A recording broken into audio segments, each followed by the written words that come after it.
Hi friends, I'm Victoria. Welcome back to my channel, or welcome if you are new here. I do book videos, I like to read, I like spooky stuff, I like horror, and today we have my July wrap up for you. I read 9 books in July, which I mean, for this year is good for me. I have been struggling to getting my reading in, but I'm picking back up on it, especially because, you know, fall is coming soon and I'm excited about it. So that's usually when I read the most.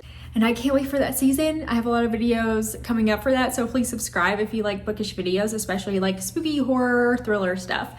But yeah, I read 9 books in July and they were all mostly hits. I think 6 out of 9 were 4 stars or above. So I am so happy with that. Definitely needed some good books under my belt. I was in a huge slump there for a minute. Remy, sorry, my cat is just playing acrobats over here. Say hi, Remy. He's so annoying. But yeah, in a huge slump, I kept getting flop after flop after flop, and even July started out with a couple of flops. I'm gonna go through all these 9 books for you. They're mostly all horror, you know me. So yeah, let's get into it. I'm gonna go from the lowest rating to my favorite books of the month, and we'll go that way. The first book I read in July, and also my worst book of the month, was Immortal Pleasures by V. Castro.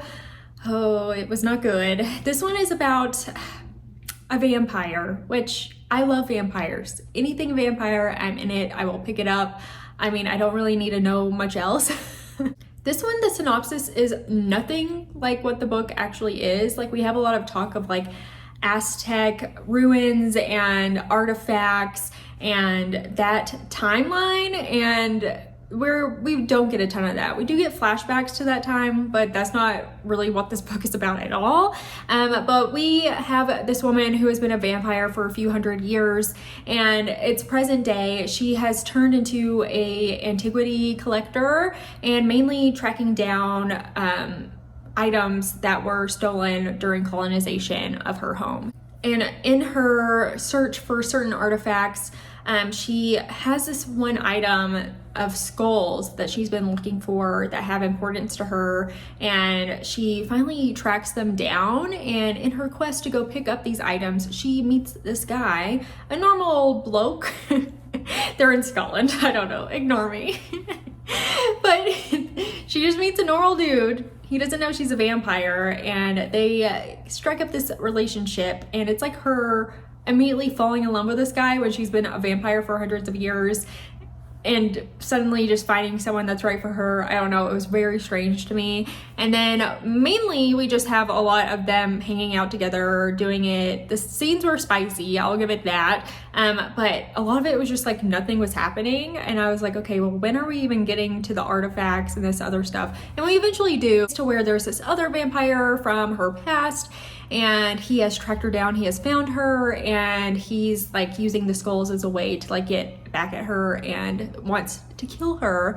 So it's not great. I expected a lot more. Horror is slim. There are a few scenes that are kind of gruesome, but overall not that great. I kind of wish that we would have just focused on an Aztec vampire in that time frame, and that was it, rather than bringing in present day. She's been a vampire for hundreds of years and suddenly falls in love with this guy, and it was just so strange that this relationship happened, and the relationship is kind of like pointless anyways.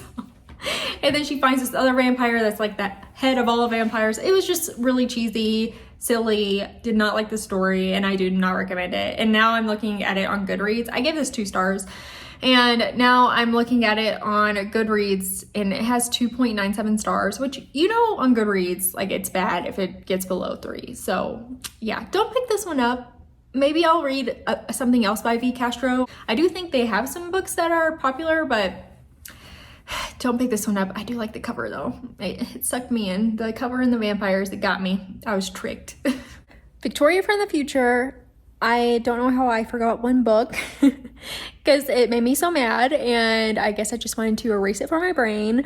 But I read 10 books, not 9, and this one I gave 2.5 stars, and that is Sugar Baby by Celine St. Clair. So this one is about a girl who has been kicked out of her parents' house. She is of age, but she's been kicked out of her parents' house. She starts sugaring to pay the bills, basically. And the whole book is pretty much her meeting new people, her trying to live life and act like she's not a sugar baby with, you know, her normal friends and family, but and trying to like have some normalcy in her life from this job that she's decided to do. And we just follow her as she's going through different clients and what goes down with all of them. In theory, easy book, a kind of plotless, not a ton going on. But the issue I had with this was, well, it was a little bit boring. And then I feel like this book was incredibly dated with how it talked about, you know, sex work. And I just did not enjoy that. I really wanted a book that was about this girl, you know, discovering herself. Maybe she's doing this for fun. And, you know, if she doesn't want to do it, then she stops and goes on to the next thing. But in the end, it was really kind of like a come to Jesus moment and like feeling like she needed to repent for what she's done. And I did not enjoy that at all. And I was not here for it. And I was very bummed out. So that's why I did not like it. So I did not like it for that reason. It could have been totally different, and I'm just disappointed by it. I did not expect in this day and age, in the year of our Lord 2024, to be getting a book like shaming sex work. So yeah, didn't love it, and that's how I feel about that. But on to the next one. Now we're on to the 3 stars. And this one is Smothered Moss by Alyssa Allering. I hope I'm saying her name correctly. This is a horror mystery, kind of like folky gothic kind of scenario. This is set in 1980s Appalachia, and we're following this family, mainly 2 sisters who are incredibly poor and just trying to get along in life. And come to find out, there is a killer on the loose in the mountains, and they've killed a few people, and our 2 sisters are kind of obsessed with figuring out who it is.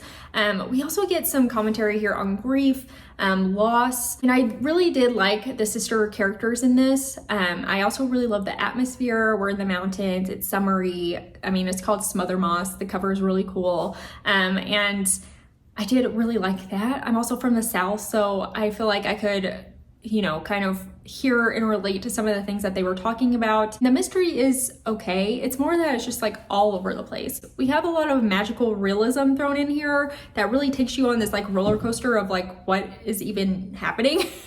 You're really like, oh, what's going on? What's real? What's not? Am I supposed to believe that this is actually happening right now? And it's a little bit confusing. And then because it's almost like, are we hunting the killer? Is that what the story's about? And it's really not so much about the killer as just like these 2 sisters and their family dynamics and them trying to live life.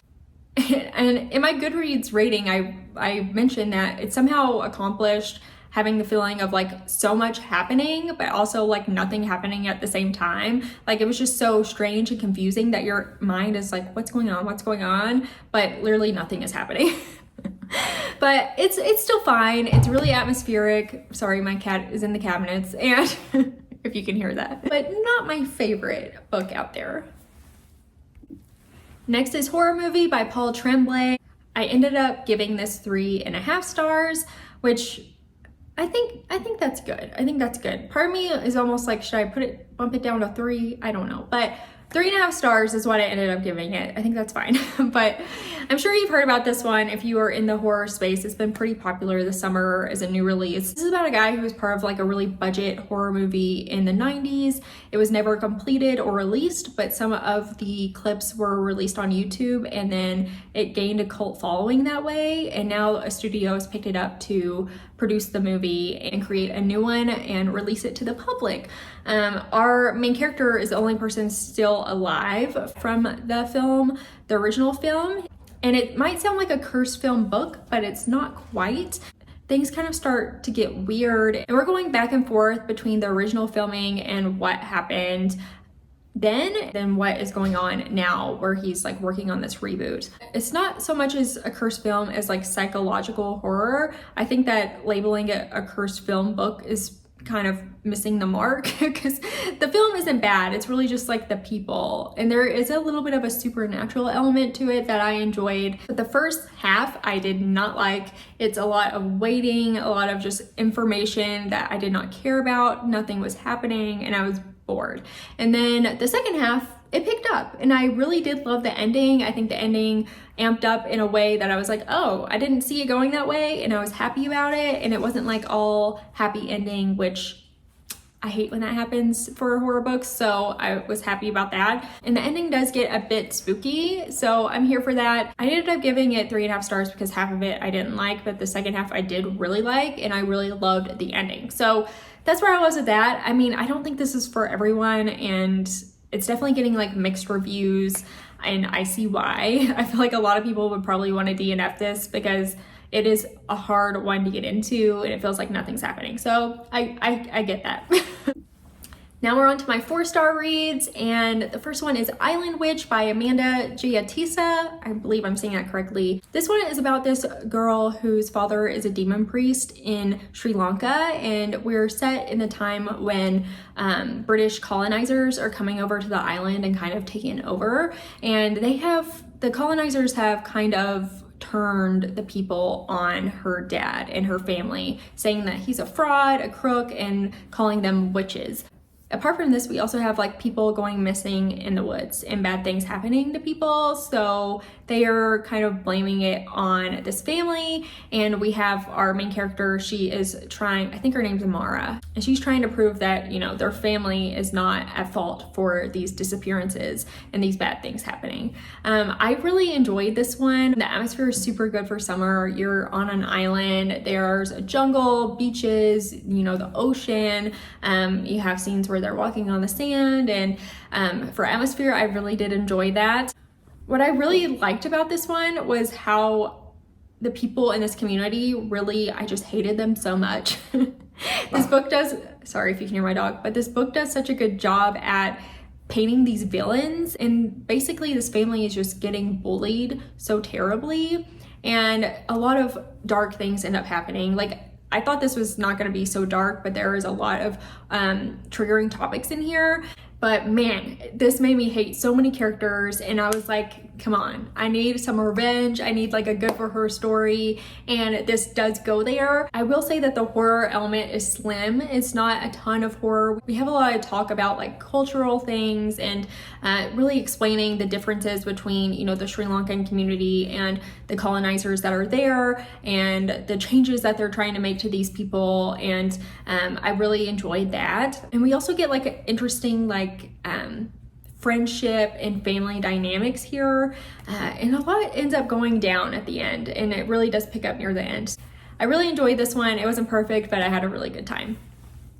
Next up is We Spread by Ian Reid. Now this one is a very short little horror read about a woman who is older. Her husband has passed away, and there was a plan in place for her to go to a home once she couldn't take care of herself anymore. And she ends up having to go to this home, and things seem strange here. I won't go too much into the details of this home, but she is really just questioning and spiraling and like wondering what is going on, and is she safe? I honestly loved how this ended. I thought it was a really beautiful ending, really tragic and sad, and yeah, it got me in the feels. And even now, like, I'm just like thinking about it, like, wow, it has so much to say about aging, and like the thought of going into a home and like the spiral of getting older and losing yourself. And I really enjoyed it a lot. I gave it 4 stars, and I definitely think you should pick it up. It's a quick, easy read. Well, easy, I don't know. It's definitely sad, but there are for sure some spooky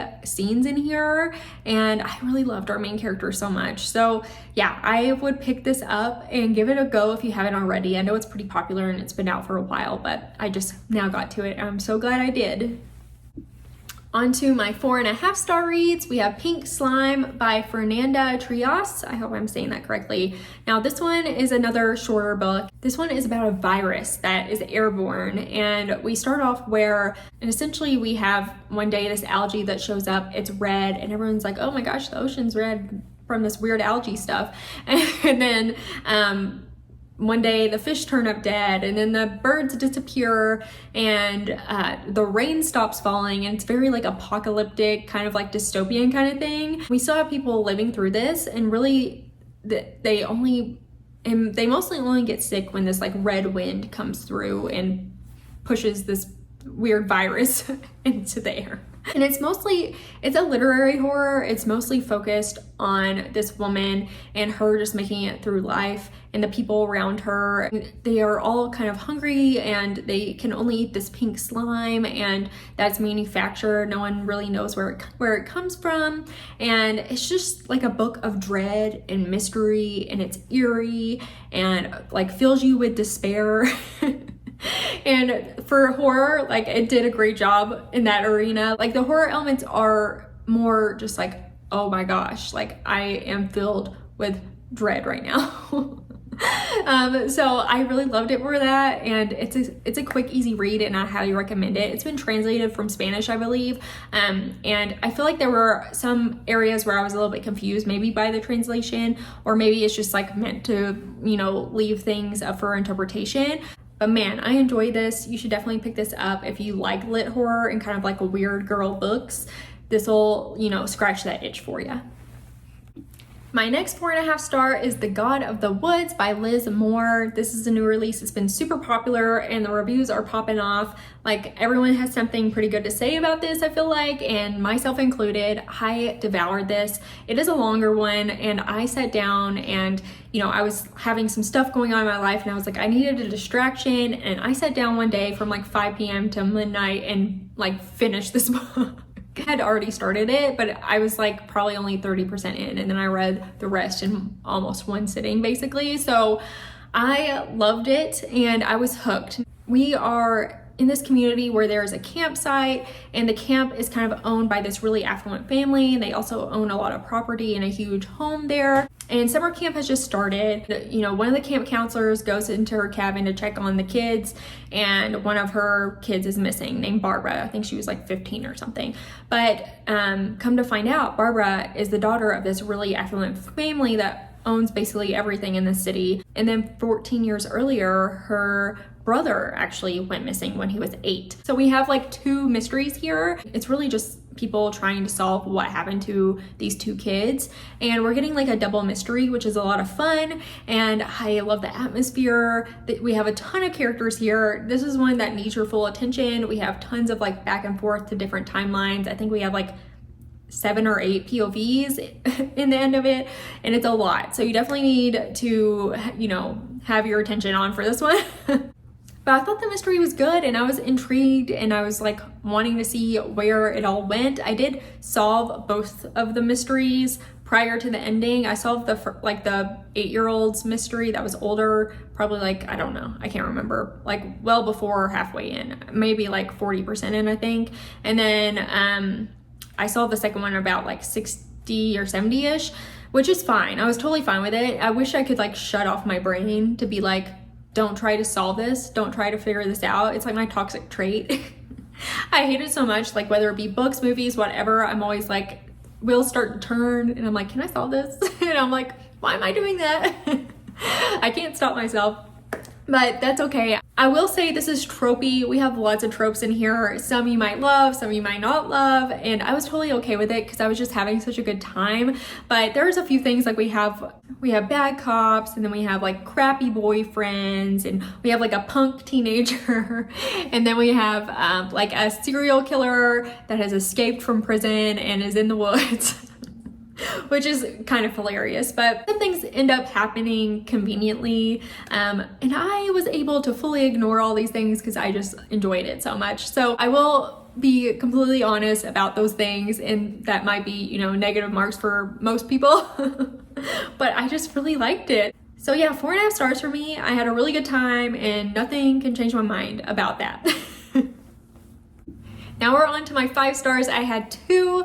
Now this next one, I just needed this book. I needed this book. Sometimes you just need a really cute, cozy, juvenile little mystery to make you happy. And like, this got me out of a reading slump, and I loved it so much. And it is the Wretched water park book from the Sinister Summer series. It's a juvenile mystery series by Kirsten White. This one I loved. It's a full series, and I'm definitely going to be reading the other books throughout the years. But this one is about these kids. They have to go stay with their aunt, and their aunt just doesn't really know what to do with them, and she drops them off at this water park, and she's like, you know, get your season passes, go hang out here every day. And they get to this water park and things are strange. It's like creepy, spooky, like think Tim Burton water park. It's like goth Tim Burton water park, which the atmosphere, I was like sold on it. I was like, this is so cute. And then they're like, something's wrong here, and they're really trying to figure out what the heck's going on. And we have someone that has gone missing, and they're like, what's going on in this water park? And is it really sinister? Is something sinister afoot here? And we're just like trying to solve a little cozy mystery, and I loved it. I think the characters were cute. I thought the story was cute. I laughed numerous times within this one, and I just had such a good time that I had to give it 5 stars.